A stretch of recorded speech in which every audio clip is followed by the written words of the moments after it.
This Torah class is brought to you by TorahAnytime.com.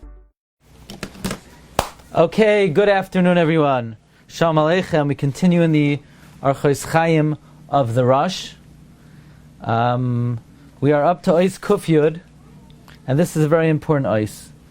Al tachshav avain, do not reckon sin, l'mi sheyavai l'snatzel lefanecha, to someone who comes to excuse himself before you, im emes, whether it's true, v'im sheker, or whether it's false. That means like this: somebody hurt you, somebody wronged you. Don't reckon sin to them, if it's true or if it's false. Sometimes somebody has a good excuse why they sinned against you, and they actually give a rationalization and an explanation, and sometimes it's the most lame excuse in the world. Just accept it and move on. Don't be so exacting with them when they come to excuse themselves. Don't be so makbid with them. And we learn this from HaKadosh Baruch Hu himself, because how often Hashem is makabel our words, even though He knows that it's superficial and it's completely not meaningful.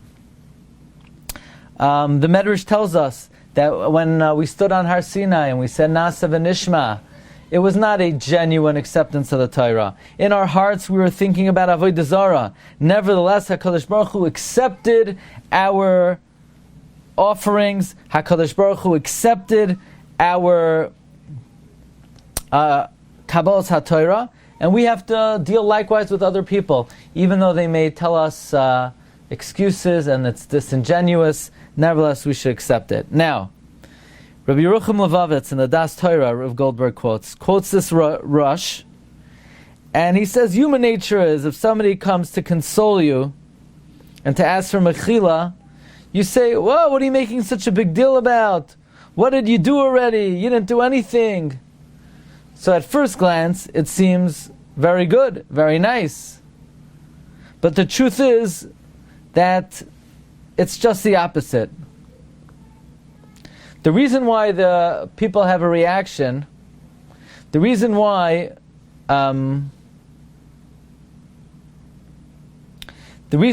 gut instinct is to say, it's nothing, it's not a big deal, I don't want to hear about it, is because the person doesn't really want to forgive the other person. The person wants to go around thinking that they were wronged and they were ba'avot, and they don't want to hear any rationalizations or explanations. So therefore the Rosh says, don't reckon it a sin, whether MS, whether the person has a valid excuse. So if they have a valid excuse, of course you have to accept it. But even if it's sheker, and you know the truth, that your friend is lying to you, but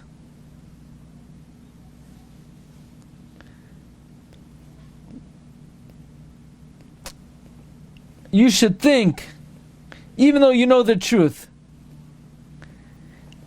your friend wants you to think that he's a good guy, and he wants you to hear him out. But if you don't do that, but rather when somebody wrongs you, and he then comes to ask for forgiveness, and your reaction is that you don't allow him to explain himself, says Rabbi Yerucham, you should know that the avla and the wrong of the one who was hurt could actually be worse than the one who did the hurting. Because by you not giving him an opportunity to explain himself and to try to extricate himself, in a way it's a bigger avla.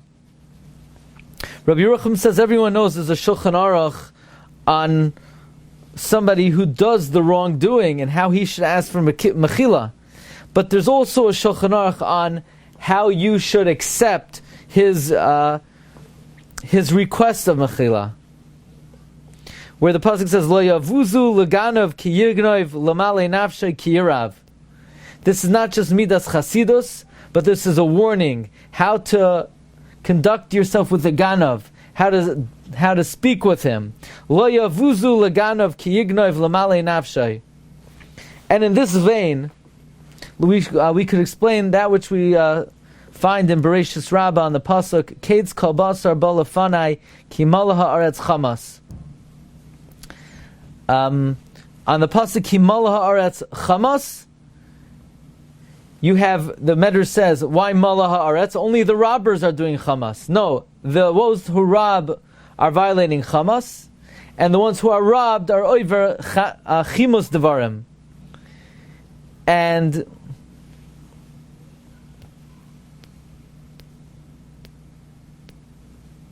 the Rabbi Yerucham explains that those who are robbed,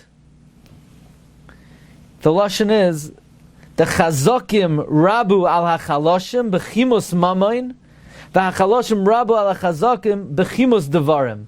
Those who are weak, they acted inappropriately with words. And in the Shiur Das of Rav Blach, he says, yes, those who robbed were certainly over on Hamas. But even those who were robbed,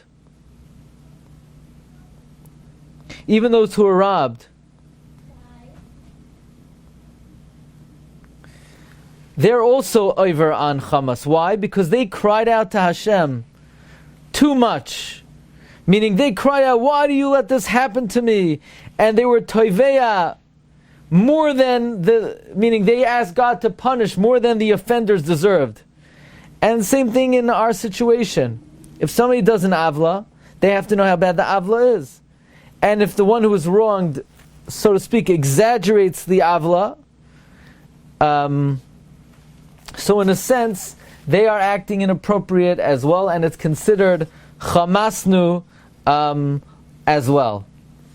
And Rav Goldberg brings one more story from the Sefer Yadayim Oichichais, from the Torah of Leib Bakst, that when Yosef revealed himself to his brothers, he said, "V'ata al te'atza, don't be saddened. You didn't sell me here. God sent me here." So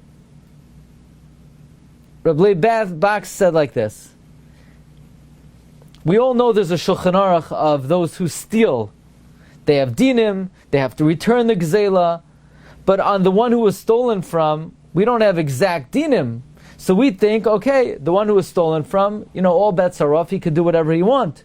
But it's not true. Yosef shows us that even when a person was wronged, there's a specific hanhaga.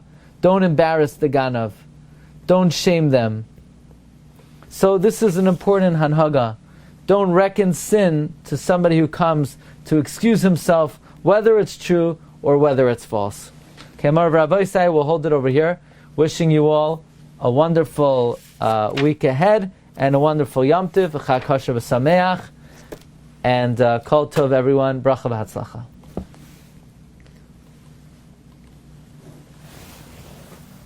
You've just experienced another Torah class brought to you by TorahAnytime.com.